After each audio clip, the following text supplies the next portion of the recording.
现在是神拟定每个人结局的时候，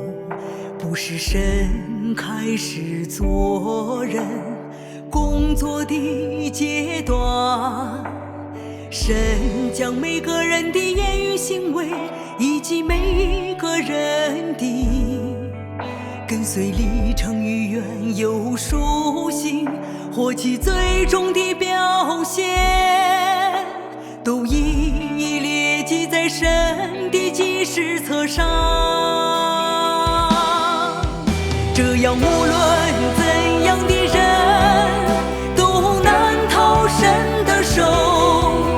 都会按着神的分布而各从其类的。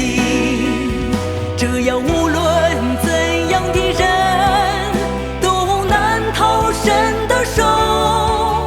都会按着神的分布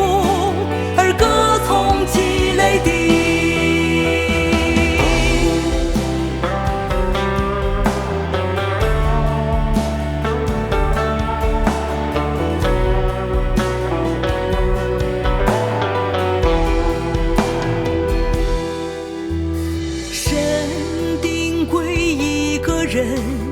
一个人的归宿，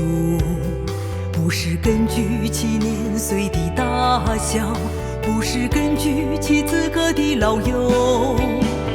也不是根据其受苦的多少，更不是根据其可怜的程度，而是根据其有真理。除此以外别无选择，你们都已